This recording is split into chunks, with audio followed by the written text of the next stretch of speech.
Sa inyong mga Bible, pwede nyo buksan ng Bible apps. Wow! Bible apps. Kung anong mga salin yan, usually yata King James ang laging inilalagay, ano? Pero kahit anong salin, 21. Nandun na po ba kayo? John 21, verse 1 to 14. Okay, pagpapakita ni Kristo sa 7 alagad. Pagkatapos ng mga bagay na ito ay nagpakita muli si Jesus sa mga alagad sa tabi ng dagat ng Tiberias. At siya ay napakita sa ganitong paraan. Sama-sama nga si Simon, Pedro at si Tomas na tinatawag na Didimo at si Nathaniel na taga Cana ng Galilea at ang mga anak ni Zebedeo at 2 pa sa kaniyang mga alagad. Sinabi sa kanila ni Simon Pedro, "Mangingisda ako." Sinabi nila sa kanya, "Kami man ay magsisisama sa iyo." Sila'y nagsiayon at nagsilulan sa daong at ng gabing iyon ay wala silang nahuling anuman. Verse 4.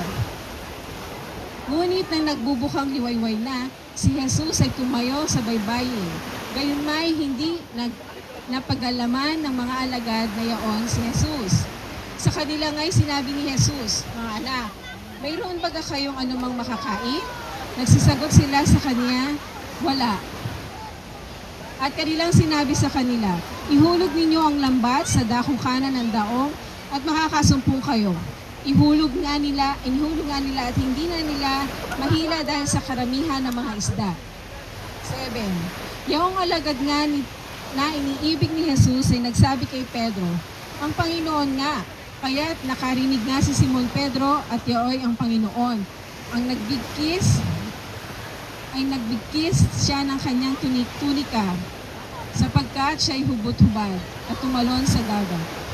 Datapwat ang ibang mga alagad ay nagsilapit sa maliit na daong sapagkat sila'y hindi lubhang malayo sa lupa kundi may mga 200 sito na hinihila ang lambat na puno ng mga isda. Kaya't nang sila'y magsilunsad sa lupa ay nakakita sila doon ng mga bagang uling at isda ang nakalagay sa ibabaw at tinapay. Sinabi sa kanila ni Jesus, "Magdala kayo rito ng mga isdang inyong nangahuli ngayon." Umahon nga si Simon Pedro at hinilang lambat sa lupa, puno ng malalaking isda na 153 at sa ganoong karami ay hindi napunit ang lambat. Sinabi sa kanila ni Jesus, "Magsiparito kayo at mga pawing gutom. At sino man sa mga alagad ay hindi nangahas na siya'y tanungin, 'Sino ka?' Sa pagkakaalam na iyon ang Panginoon." Lumapit si Jesus at dinampot ang tinapay at sa kanila ibinigay at gayon din ang isda. Ito ay ang 3 pagpapakita ni Jesus sa mga alagad pagkatapos na siya ay magbangon sa mga patay. Salamat, Sir Myla. So, ang ating tema, yung pagkabuhay na muli ni Jesus. O yung resurrection, Christ resurrection. Alam natin na ang Panginoon, nung siya ay sinilang, ang layunin niya dito sa lupa ay din ang pinagagawa ng Diyos Ama sa Kanya. At ang pinakadulo noon ay siya ay mamamatay sa krus para sa ating mga kasalanan. So, siya ay pinanganak sa sabsaban at sa kanyang pagkapanganak, marami pang mga istoryang nangyari. Ayaw ni Jose na pakasalan si Maria dahil ang pinagbubuntis, biglang nalaman niyang buntis si Maria, siyempre, kaya yun, no? Kaya ang sabi ni Joseph, ihiwalayan ko siya. Pero, ihiwalayan ko siya ng palihim para hindi mapahiya si Maria. So, ganun ang istorya ng kanyang pagkapanganak. Kung siya ay lumalaki na at the age of 12, siya ay dinala ng kanyang mga magulang sa templo. Kasi magte-13 years old na siya. Ang mga bata noon, kapag magte-13, pwede na silang sumama sa temple. So at the age of 12, sinama si Jesus, ni Maria at Jose, at nagulat ng mag-asawa, si Maria at Jose, kasi pinakasalan naman ni Jose si Maria kahit na siya ay nagbubuntis na galing sa banal na espiritu, ay nagulat dahil nawawala si Jesus. So, kung may mga nawawalang bata, Di ba, no? Sa panahon ngayon, talagang hanapin mo eh. Paglingon nila, si Jesus wala. Hinanap nila ng 3 araw. Ang tagal ng paghahanap, no? Wala naman kasing mga messenger pa nun. Nakita niyo ba si Jesus? Nung kanina binalikan yung lugar ng Jerusalem, nandun siya sa temple. At nakita si Jesus na nakikipag-usap sa mga kaparian ng temple. Nag-uusap sila at nakita ng mga kausap niya, iba ang karunungan nitong batang ito. Parang ang kanyang karunungan ay galing sa Diyos. So at the age of 13, hindi na naging silent na ang kwento ng buhay ni Jesus. And at the age of 30, siya ay, nakita natin sa book of John, siya ay binaptize ni John the Baptist. Ito yung presentasyon sa kanya at mula sa kanya na siya ay yung kanyang buhay ay paglilingkod niya sa Panginoon. So ay siya ay binaptize. Katulad mamaya may baptism tayo at the age of 30. Nag-start ang kanyang pag-ministry sa edad na 30 anyos. So medyo ano na si Jesus, ano? And then after that yun, pinag-uusapan namin ni Brother Jun, after na siya i-baptize, nagkaroon ng temptation, no? Lahat ng pwedeng ipigil kay Jesus para hindi siya matuloy sa cross ng Calvary. So ginawan siya ng matinding temptation ni Satan. Ano yung mga temptation na yun? 3 yun, no? Una, yung gawin mong tinapay itong mga bato. At dahil gutom si Jesus, siya ay nag-fasting ng ilang araw. Siyempre, yun ang tinarget kagad ni Satan, no? Gawin mong tinapay ang mga bato na ito. And then sabi ni Jesus, nasusulat, hindi lamang sa tinapay nabubuhay ang tao. Yan. Kanina, hindi lang sa tinapay, kundi sa mga longganisa, no? May hotdog pa.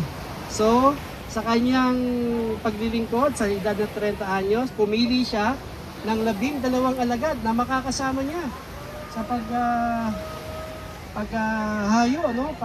Sasabi sa mga tao na magsisi. At ang 12 ito ay pinangalanan at kung sino mga kasagot ng mga pangalan ng 12 alagad ay libre na ang kanyang entrance fee. Sino ang 12 alagad ni Jesus? Mapapangalanan niyo ba sila? Maliban siyempre, given na sino? Yan, napag-aralan niyo sa discipleship ha. Yun, si AJ, alam niyo. May libreng ano, yes. Love gift, 500 pesos. Wala na challenge. No? 1,000. Ang mga, banggitin ang mga pangalan ng alagad ni Jesus. Yung 12 ha.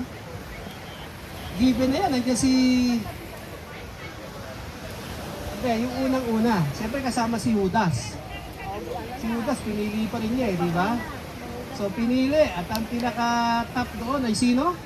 Si Pedro. Ang kanyang kapatid na si Andres, no?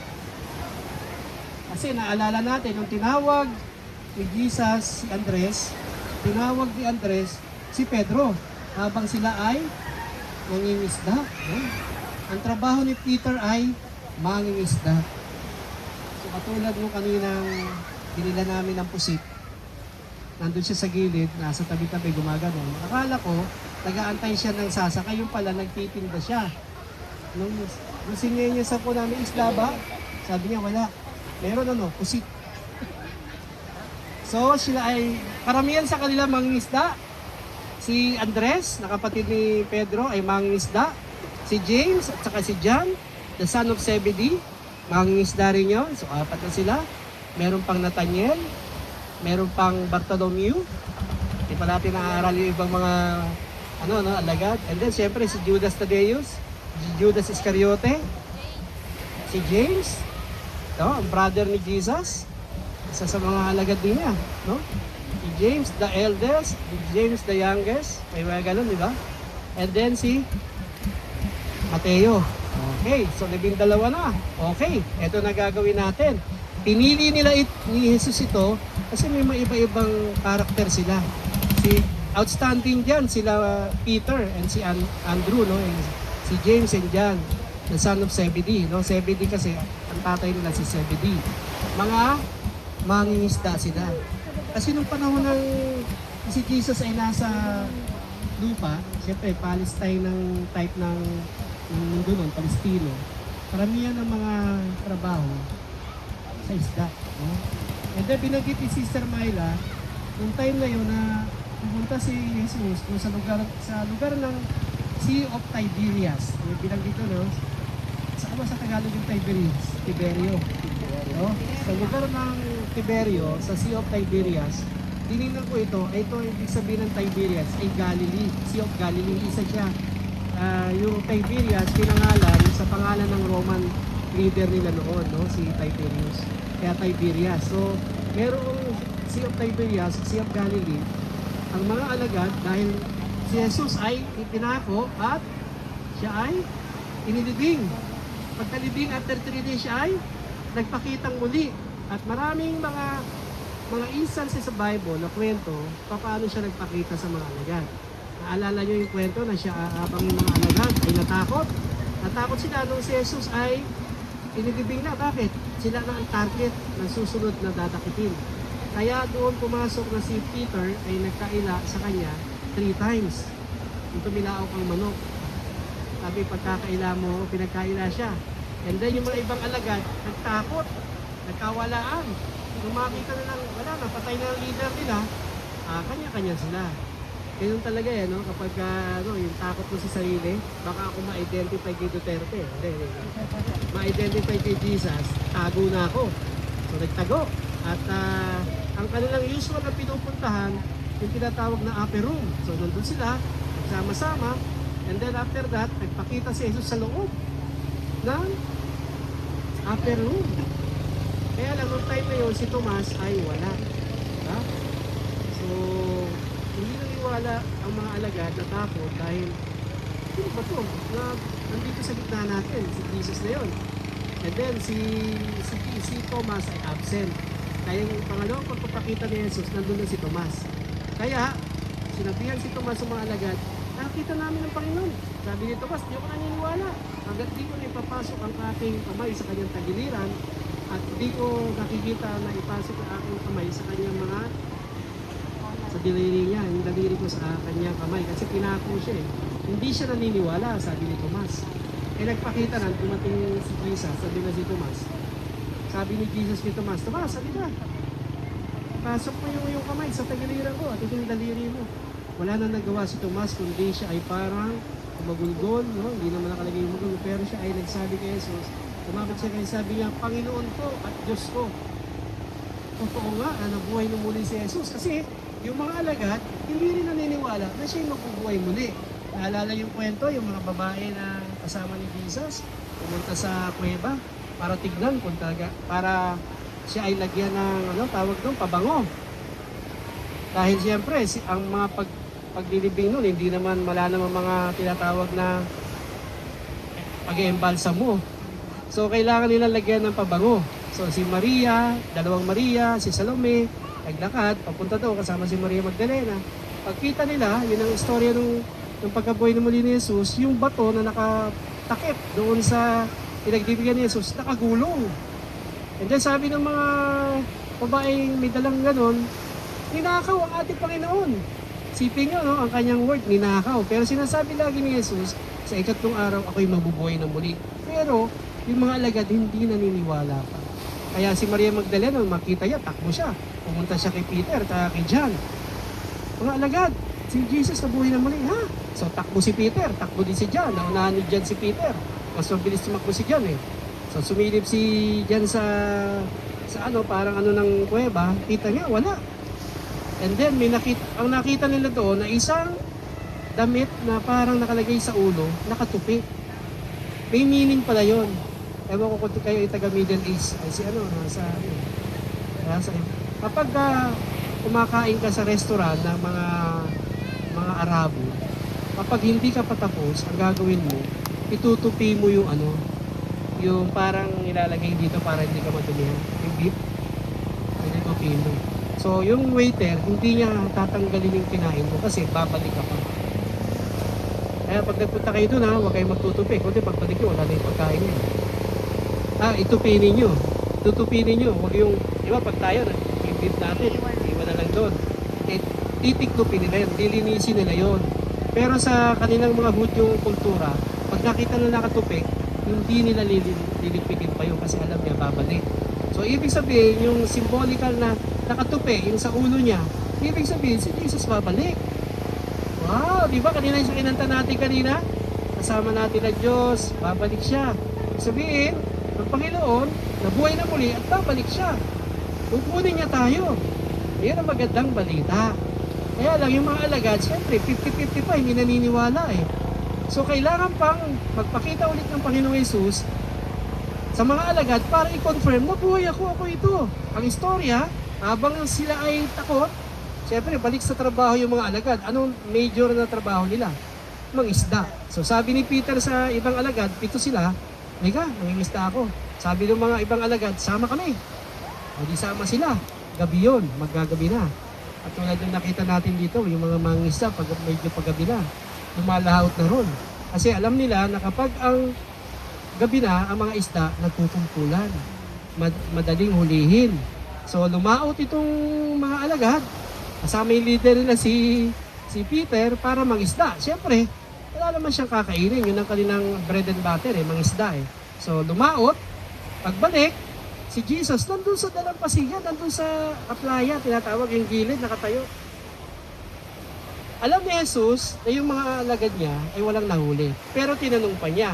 Sa ibang version, binanggit niya, friends. Sa iba, children.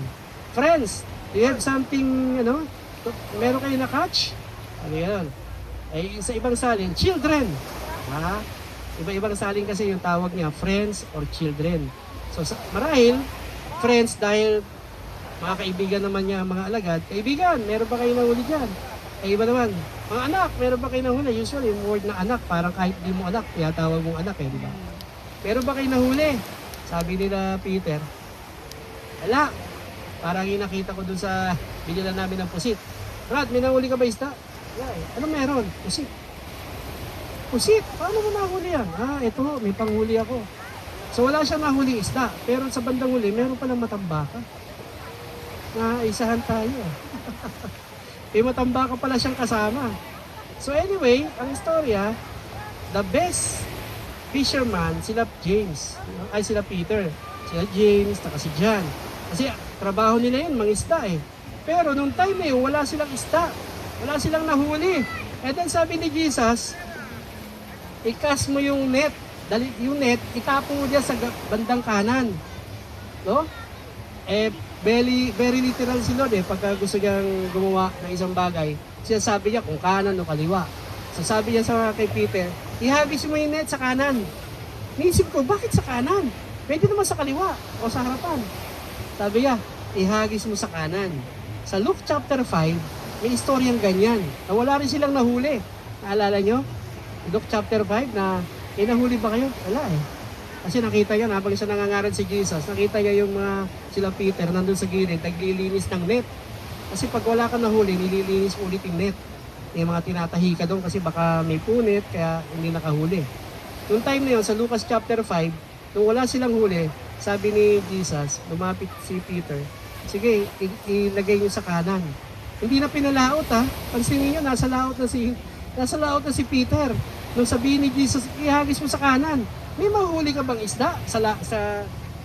Dito, kahit anong isda, wala ako nakita eh.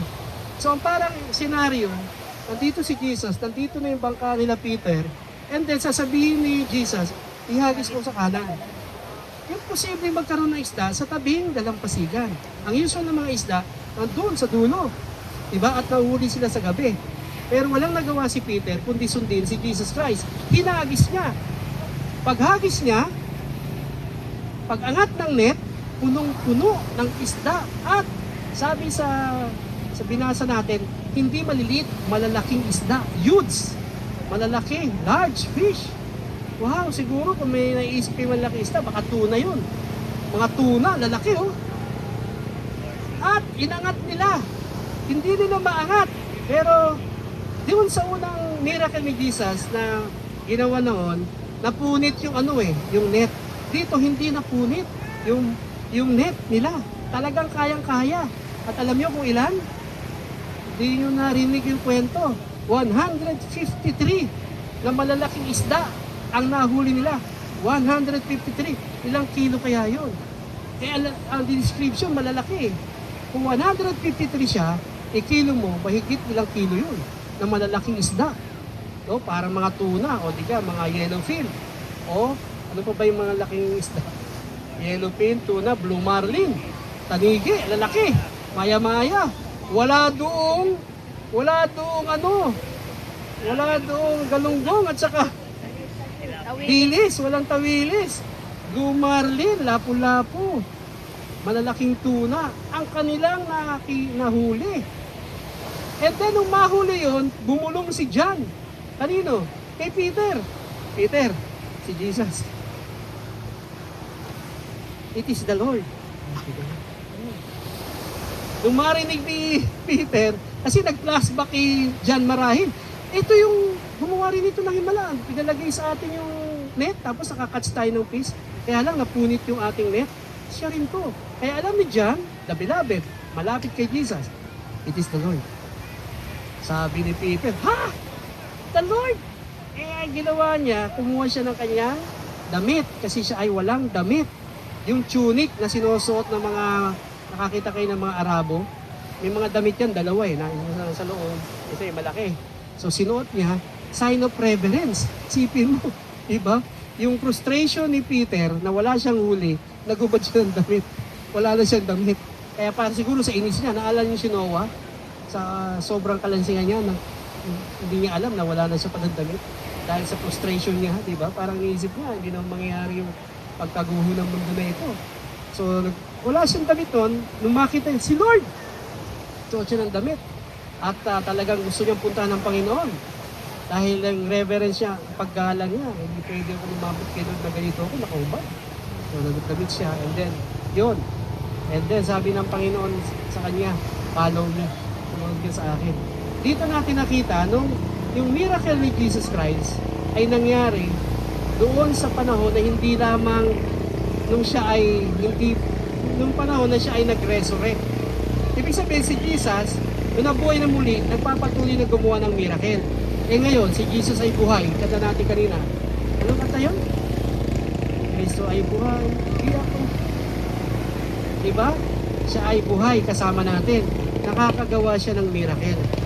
Kahit na siya ay bago pa ako sa krus, marami siyang miracle. Meron ba kayo natatanda ang miracle na ginawa niya? Turning water into wine? Ano pa? Feeding the 5,000? Yung bulag, nagkaroon ng mata. Feeding the 5,000 and feeding the 4,000. No? Sa book of Matthew, 5,000. Sa book of Mark, 4,000 eh. Akala natin yung 5,000 lang ang finid niya eh. Meron pa sa book of Mark, may 4,000 pa siyang finid. Ano yung galing sa 5 tinapay at 2 isda. So yung miracle ni Lord, pinakita niya dito na even though na ako ay nabuhay na muli, maaari pa rin ako makagawa ng himala sa buhay ninyo. Kaya nung malaman nila Peter yon, doon na pumasok dito, naiisip ko yung sinabi niya, come and I will make you fishers of men. Hindi na isda ang huli ninyo, tao na. Ibig sabihin, ang pangangaral ninyo ay ang Panginoong Hesus sa mga tao. Kaya doon sa t-shirt nyo na may nakalagay na GCBC Matthew 28:19. Baka hindi yung memorize yun, ha? Go into all the world and preach the gospel, di ba? Mayo kayo gawin yung alagad ang lahat ng bansa. Noong time na yon, pagkatapos na makita yung miracle ulit ng Panginoon, merong pangyayari pa. Nakita nila si Jesus ay nakapagluto na. Siya pala ang unang-unang nagluto ng inihaw. Diba may inihaw siya ron? Sabi niya kay Peter, doon palapit eh, do you have fish? Halika, dali mo yung mga isda rito. Iihaw natin. Nakakita ng mga alagad, uy, may ihaw ah. May isda na. At may tinapay pa. So nag-ihaw ang Panginoon kasi gusto niya makipag-fellowship sa mga alagad. At naalala nila itong fellowship nila ng Lord's Supper, diba tinatawag natin? Yung tinapay at saro nga lang. Kaya lang hindi na saro eh. Kasi bakit? Namatay na si Jesus, hindi na kailangan yung dugo niya ang representative. Ang representative na pinalit sa wine ay bread. Kasi sabi ng Panginoon, di ba, I am the bread of life. Ako ang tinapay ng buhay. Kaya sabi niya, halika, kain tayo, at sila ay naghapunan. So, nung naghahapunan sila, siguro sabi ng mga alagad, ginagawa namin to ah. Lord's Supper, tawag namin dito, pagsasama-sama nila at para kumain. Kaya nga di ba, parang ang fellowship, may kasama talagang pagkain eh. Eh ngayon, kape na at saka tinapay. Eh. Pero yun ang fellowship nila. Ibig sabihin, naalala nila, nag-flashback sa kanila, si Jesus nga ito. Kasi niyaya kaming kumain ng tinapay at ang isda. Eh, ganun ang ginagawa namin. Nung bago siya mamatay sa cross at nabuhay na muli. So the message is, gaano natin kilala si Kristo? Gaano natin kakilala si Christ? Kilala ba natin si Christ pagka meron ng mga blessings? Wow! Thank you Lord! Dami kong blessing! O kilala natin si Christ kahit na sa wala. Diba? Alam natin siya pa rin ang mag-provide noon. Kasi nung wala silang nahuli, none. Hindi nila naalala na ang kausap nila ay si Jesus na nagpo-provide ng pangailangan nila. Kaya kinailangan pa ni Jesus na gumawa ng miracle after na siya ay mag-resurrect doon sa pamamagitan ng paghuli ng isda na kakaiba na nangyari sa tabing dagat. Hindi na sila naghirap pa para doon pumalaot. At yung 153 large fish divided by 12. Kasi 12 ang alagad, di ba? Bagay, 7 na lang yung kasama eh. So ano ang lalabas pag dinivide by 153? Kasi binanggit yung bilang. 12. 12.75. 153 divided by 12. 12.75. So, talagang sa bilang ng mga alagad pa rin, no? Bawat alagad ay may message si Jesus Christ. 153 isda. Nagtataka ko kung bakit binanggit dyan yung bilang eh. Alam niyo sa Bible, pag may mga numbers, alamin niyo kung bakit. 153. Pag dinivide niyo yung 5,000 sa 12, dun sa 7 na limang tinapay, 2 isda, divided by mo yung 5,000, ang lalabas doon 12 din. So, may mensahe sa mga alagad. Tama ba? 5,000 divided by 12. May something, no? 12.75 din. Huwag yung tatayaan sa loto. Easy. 12.75. 153 divided by 12, 12.75. Yung 5,000 divided by 12. Kasi divided by 7 kasi 5 tinapay, 2 isda. Yung 5,000 divided by 7. Ay, mga mathematician natin, tagal mag-divide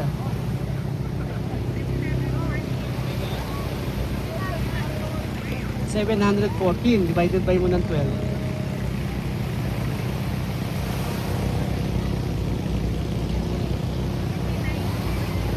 59.52. Pero doon sa aking computation kasi, pag divide ko 12 pa rin.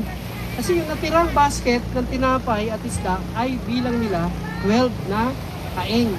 Message sa kanila. So, dito makikita natin kung gaano natin kakilala si Christ. Ganun ba natin siya kakilala? Kilala lang natin siya pag may miracle na nangyari. Pero kapag ang buhay wardi-wardi, maraming pagsubok, hindi natin siya kikilalanin. So, sa ating mensahe na si Christ, gumawa pa rin ng miraculous ways, even siya ay nabuhay na muli. Hindi na natili ang miracle niya, doon siya ay nabubuhay pa.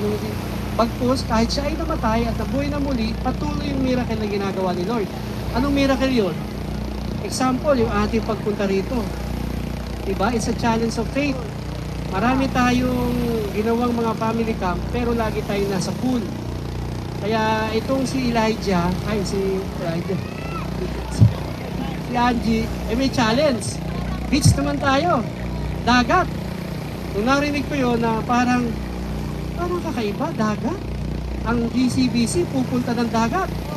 Sama na tayo sa pool at saka sa ilog. Malapit lang yun eh. Challenge of faith, pupunta tayo. God made a miracle. Why? Kasi nasira yung ating poster. Na talagang 100% ayos na lahat. Nag-down na tayo, pero iba pala ang plano ng Diyos. Diba? At doon makikita natin kung tutuloy tayo. Marahil yun ang tanong ng Panginoon, tutuloy kaya yan? Siguro may nag-isip, cancel na lang muna natin. Next year na tayo magbulinaw. Maaring may nag-isip ng ganon. Yung nag-isip ng ganon, wag nang kumain mamaya ng tanghalian. Cancel na lang. Bakit? Wala eh. Yung mangyayari yan daming no? Tapos, biglang merong istorya, news, na yung 2 Ateneo Blue Eagles, the players, nalunod sa dagat. papunta tayo sa dagat. Ang daming mga istorya bago tayo pumunta ng Bulinaw. It's a step of faith. Naisip natin, Lord, anong bahala? Ito yung pinag-pray namin, mangyayari ito. At nangyari nga, di ba? Nakarating tayo dito sa Patar. Di ba? Dapat natin palakpakan ng Panginoon, di ba? Dahil it's a miracle, nagawa ng Panginoon yun. Ibig sabihin, ang Diyos nating buhay, si Jesus, ay buhay pa rin sa kanyang paggawa ng miracle hanggang sa panahon ngayon. Hindi mawawala yung ganoon sa buhay ng Panginoon na gagawin niya sa kanyang mga anak. At ang maganda dito, ang sabi marahil ng iba, saan tayo mag-church?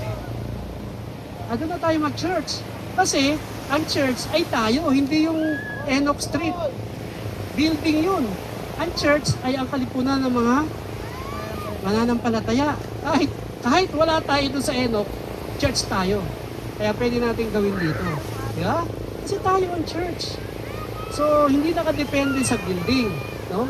At ang church, hindi niya kayang supilin ng gates of heaven, hell. No? Hindi kaya ng gates of Hades. Kasi ito ay kay Lord. Hindi mapipigilan.